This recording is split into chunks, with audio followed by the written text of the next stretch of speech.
Greetings and welcome to Ethio-Digest. Thank you for joining us.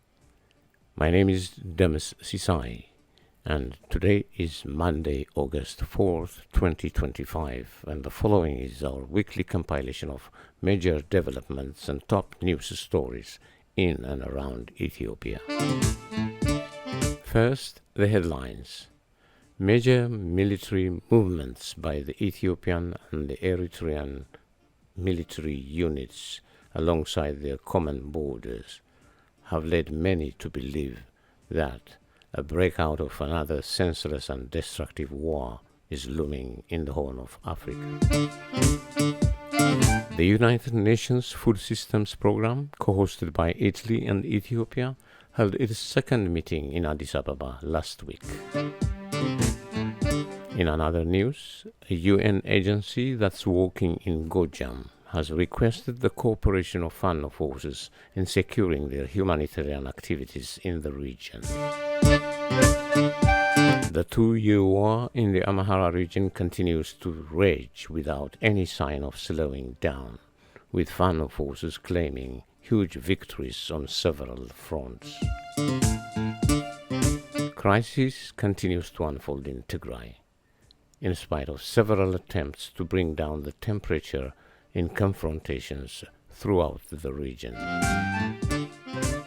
The opposition caucus and several political parties, organizations and scholars have made statements on the current affairs of the country and have made known their take and their plans on tackling the prevailing challenges of the nation. And finally, in our endeavor to create global awareness on the lives of the less fortunate, we will look at a life of a young Ethiopian. Please stay with us. And now the details. A breakout of another senseless and destructive war seems imminent in northern Ethiopia. If the wars in Oromia and Amhara regions were not enough, the Prosperity Party led by Abiy Ahmed has set its eyes on attacking Eritrea, annexing Assab, and subjugating Tigray.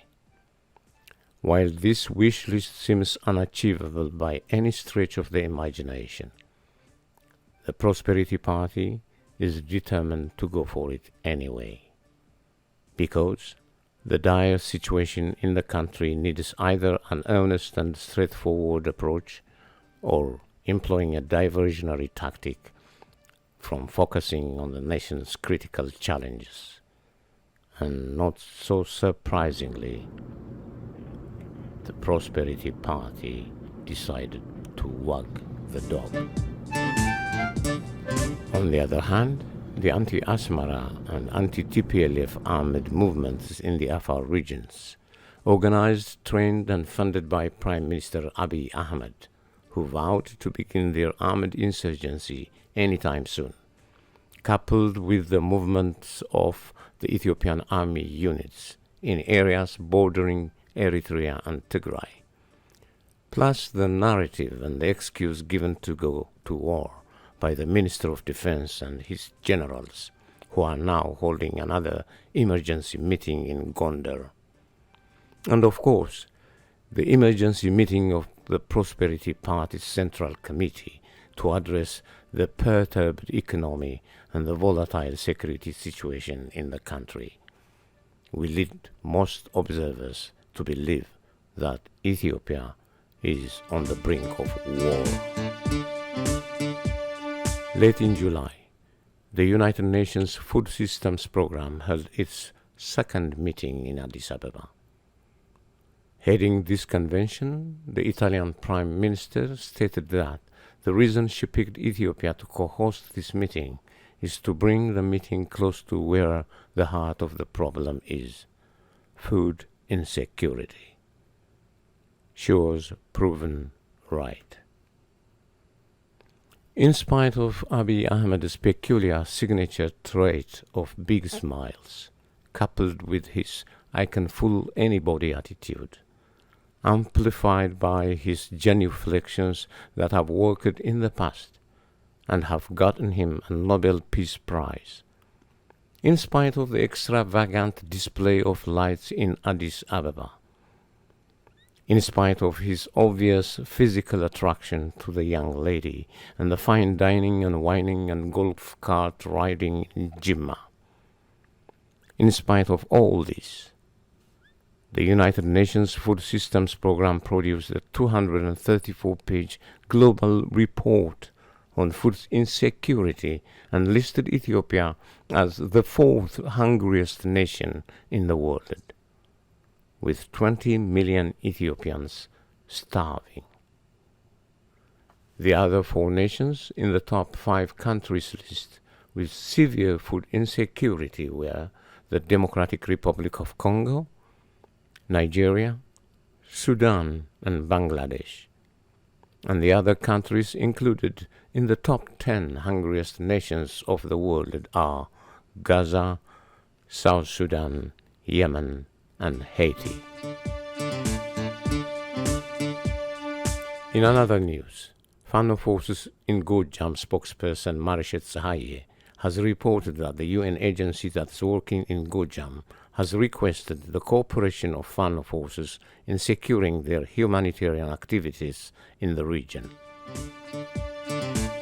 A response letter, which we were able to confirm was authentic, from Fano commander Zemmene Kassi has been sent to the agency, explaining why the agency that is running about 35 different branches throughout the country would seek Fano forces assistance and cooperation in carrying out its activities in the Amhara area and other regions in Gojam.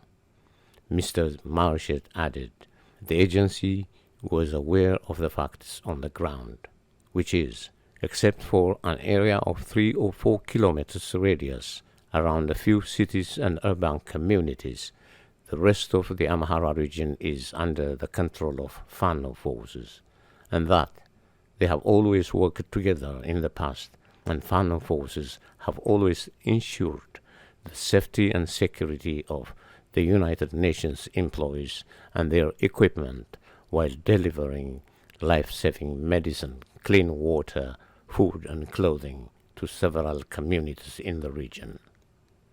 This open correspondence and cooperation is happening in the backdrop of the Field Marshal's recent claim that Fano forces have been decimated, a far cry from the reality on the ground.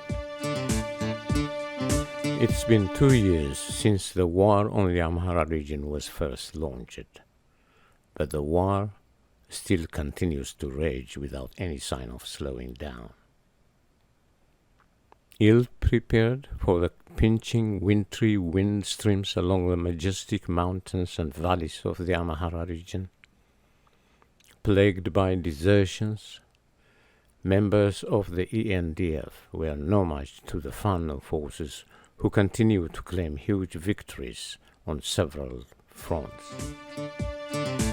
For example, Andabit, strong defense lines and fortresses around the police station, the municipal office, and the telecommunications center were destroyed, and 93 prisoners were freed. The attack on Este was to hold the army unit in Este from reinforcing the Andabit camp, which paid a heavy price.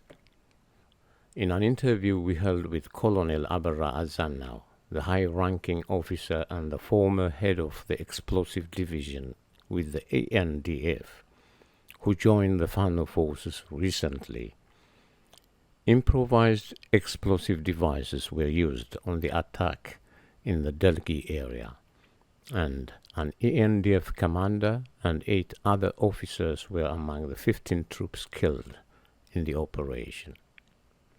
Vehicles, a dushka, a mortar, and anti-aircraft guns were confiscated by the Fano forces.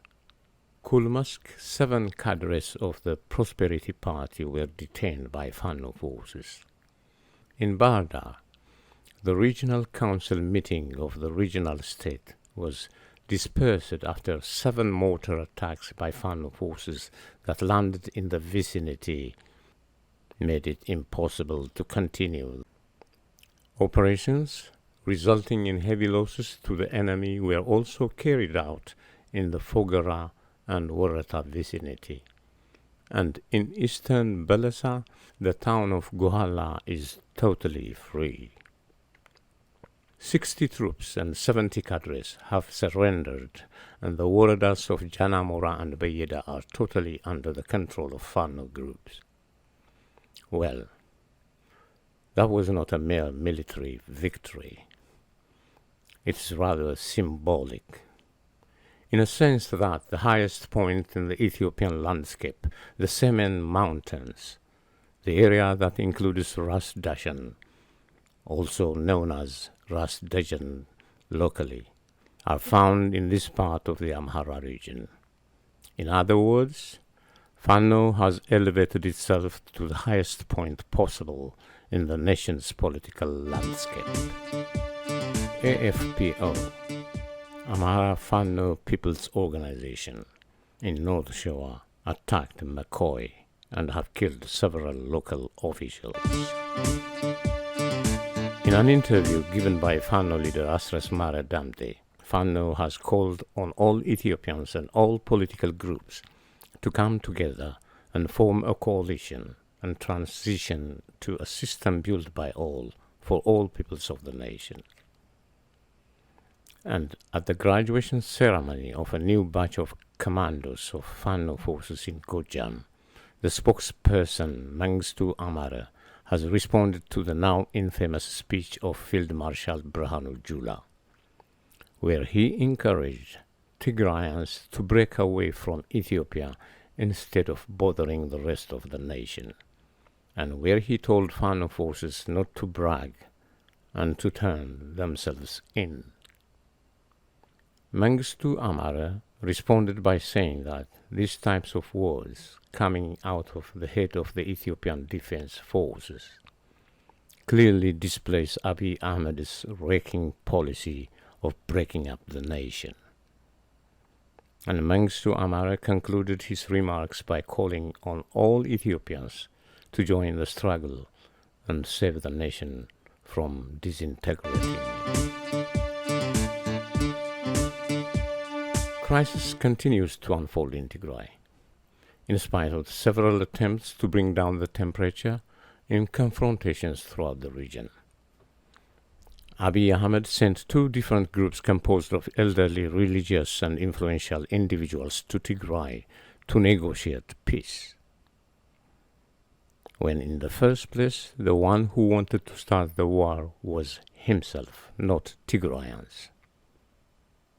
The testimony of the first group after the visit painted a very clear picture of Tigrayans as a peace-loving and suffering people. This testimony of Haji Ibrahim in the media was not agreeing with the Prime Minister's depiction of Tigray as a warmonger. And then came the continued media coverage, which inadvertently portrayed the findings of the second group to be similar to the first one. At this point, the Prime Minister was left with no choice but to distance himself from both groups and to deny having anything to do with them. If that was not enough, he decided to resolve the matter by sending his stillborn National Dialogue Commission to Tigray. Since its inception, no one has witnessed a single contribution attributed to this commission, and no one will.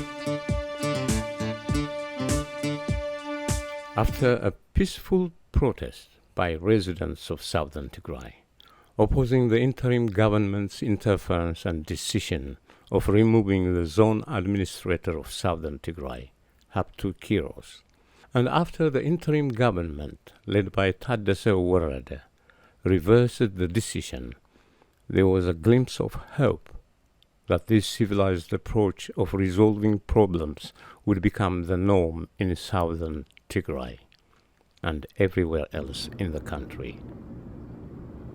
But that hope and that dream was short-lived. On that same day, after the bright daylight hours have subsided and the darkness was reigning in full swing, the events that unfolded in the town of Ntalo crushed all that hope and all that optimism. Solomon Alemayehu was killed along other members of his family, and a young child was taken by assailants who was later released. While Getachew Reda blames the interim government and TPLF does not only refute the allegations, but also holds the federal government responsible, since the area is still run under the federal government's command post. And then, the head office of Getachew Reda's party, Simret, was vandalized, its signs damaged by masked individuals. Getachew Reda responded by sending out flyers and holding interviews that blame the interim government and the TPLF, for which TPLF responded by saying that Getachew's claims amount to nothing more than crocodile tears. When everything that can go wrong has gone wrong, and Tigrayans are even more desperate to find peace, General Zadgan, in his audacity, announced that he has formed a coalition of 4 political parties that included Arena, Wunat, Baitona, and Simrat, and that he supports the armed insurgency that's being mobilized to start operating in Tigray. How Tigray will deal with the overwhelming challenges it is facing will be crucial in averting another genocide by Abiy Ahmed. The opposition caucus, consisting of several political parties in Ethiopia, that described the National Election Board of Ethiopia as dead since its inception, sees no possibility of holding an election next year under the present circumstances, referring to the ongoing wars in most of the territories and the absence of political space in the nation. Among others, the parties included in this caucus were ENNAT, All Ethiopian Unity Party, the Ethiopian People's Revolutionary Party, and the Amhara Gion Movement. From a different platform, the Ethiopian American Public Affairs Committee, EPAC, in its newsletter of late July 2025, called on the Ethiopian diaspora to advocate and support their efforts in promoting the cause of Ethiopians in Washington.